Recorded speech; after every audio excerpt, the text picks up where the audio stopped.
Arahang sama sambuddho bhagawa Buddhang bhagawantang abhiwadeni Swakhato bhagawata dhammo dhammang namasami Supatipanno bhagavato sawaka sangho sanghang namami.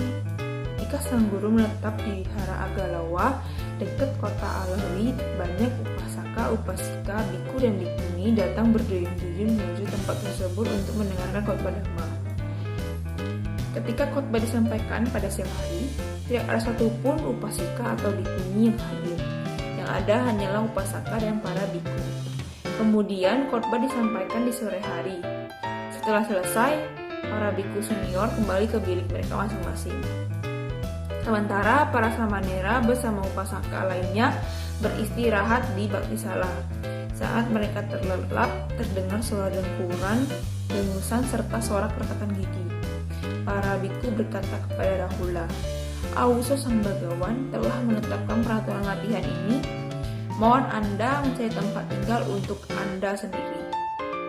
Sebelumnya, karena menghormati sang ayah, mereka membuatkan tempat tidur kecil yang cocok untuknya dan memberikan kain untuk dijadikan sebagai alas bantal olehnya.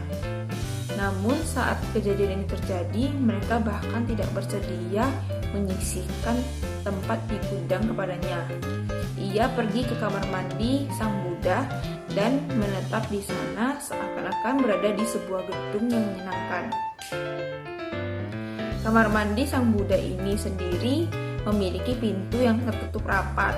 Permukaan lantainya merupakan lapisan tanah yang wangi bunga, dan rangkaian bunga menghiasi dinding-dinding. Suatu hari saat langit masih belum terang, Sang Buddha berdiri di depan kamar mandi. "Siapa yang berada di dalam sana?" tanya Sang Buddha. "Saya Rahula," jawabnya. Anak muda itu kemudian muncul dan memberi hormat kepada Sang Buddha. "Mengapa engkau tidur di sana, Rahula?" "Karena saya tidak tahu harus pergi kemana. Saya tinggal di sini karena saya pikir ini adalah tempat di mana saya tidak akan berhubungan dengan orang lain." Sang guru berpikir sendiri, jika Rahula saja diperlakukan seperti ini, apa yang tidak bisa mereka lakukan terhadap anak-anak yang lainnya yang akan diterima dalam biku sangga. Saat pagi tiba, beliau mengumpulkan semua biku dan bertanya pada sang panglima Dhamma, "Sariputra, tahukah engkau di mana Rahula tinggal selama ini?" "Tidak, Bante, saya tidak tahu." "Sariputra, selama ini Rahula tinggal di kamar mandi. Jika Rahula saja mendapatkan perlakuan seperti ini, apa yang tidak bisa dilakukan mereka terhadap anak muda lainnya yang engkau terima dalam sangga? Di masa yang akan datang, terimalah para samanera untuk tinggal di tempatmu selama 1 atau 2 hari. Pada hari ketiga, minta mereka untuk pindah ke tempat lain, dan engkau harus mengetahui tempat tinggal mereka." Saat berkumpul di balai kebenaran, para biku membicarakan kebaikan Rahula. "Lihatlah Auso, betapa besarnya niat Rahula untuk menjalankan peraturan-peraturan itu. Saat mencari tempat tinggal, ia tidak mengatakan, 'Saya adalah putra dari Sang Buddha. Apa yang kamu lakukan di tempat ini? Berikan tempat tinggal ini kepadaku.' Tidak ada satu kata pun yang membuat biku itu diusir. Malah ia memilih tinggal di kamar mandi." Saat mereka sedang membicarakan hal tersebut, sang guru memasuki tempat itu dan duduk di tempatnya dan bertanya, "Apa topik pembicaraan kalian para biku?" "Bante, kami sedang membicarakan niat Rahula yang sangat besar dalam menjalankan peraturan-peraturan sangga, bukan membicarakan hal-hal yang lain." Sang guru berkata, "Hal ini tidak ditunjukkannya saat ini saja. Di kehidupan yang lampau, ia juga melakukan hal yang sama, bahkan saat ia terlahir sebagai hewan." Bodhisatwa terlahir sebagai seekor rusa jantan. Ia tinggal di sebuah hutan sebagai pemimpin dari sekawanan rusa. Kakaknya yang seekor rusa betina membawa anak laki-lakinya menghadap Bodhisatwa. Beliau berkata, "Adikku, ajari keponakanmu tentang cara-cara rusa menghindari penangkapan." "Pasti," jawab Bodhisatwa. "Pulanglah sekarang nak, dan datang pada waktu ini dan itu untuk menerima pelajaran."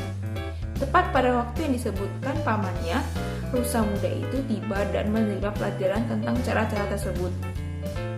Suatu hari, saat sedang menjelajahi hutan, ia terjebak dalam perangkap. Ia mengeluarkan suara tangis yang menyedihkan karena terjebak dalam perangkap itu. Kawanan rusa yang lain segera melarikan diri dan menyampaikan hal itu kepada ibunya. Ia segera menemui adiknya dan bertanya, apakah anaknya telah mempelajari cara-cara tersebut. "Jangan khawatir, anakmu tidak akan melakukan kesalahan," kata Bodhisatwa. "Ia telah mempelajari semua cara rusa menghindari penangkapan dan akan segera kembali untuk menerima sambutan darimu." Rusa muda yang terjebak dalam perangkap itu tidak melakukan perlawanan, melainkan berbaring, merebahkan sisi-sisi tubuhnya dengan kaki terlentang keluar, tegang dan kaku. Ia mengais tanah di sekitar kuku-kukunya untuk menjatuhkan rumput dan tanah, membuatnya terasa alami. Kepalanya terkulai, ia juga menjulurkan lidah meliuri sekujur tubuhnya, menggembungkan diri dengan menarik nafas, membalikkan mata, hanya bernafas dengan bagian bawah hidungnya. Menahan nafas di bagian hidung atas membuat dirinya terkesan tegang dan kaku seperti mayat. Beberapa ekor lalat hijau bahkan mengerumuninya, dan di sekitarnya juga terdapat banyak burung gagak. Pada saat itu pemburu datang. Ia memukul perut rusa itu dengan tangannya dan berkata, "Ia pasti terperangkap tadi pagi. Ia telah menjadi amis." Setelah itu, ia melepaskan rusa dari ikatannya dan berkata, "Saya akan memotongnya di sini dan membawa dagingnya pulang ke rumah." Saat pemburu itu mengumpulkan kayu dan dedaunan kering untuk membuat api, rusa itu berdiri dan membebaskan dirinya.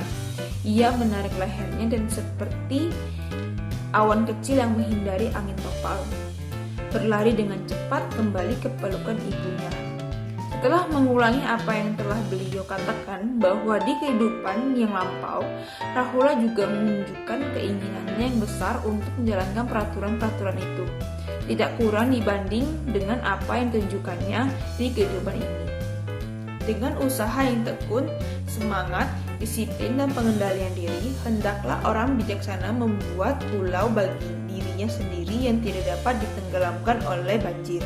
Drama pada syair ke-25.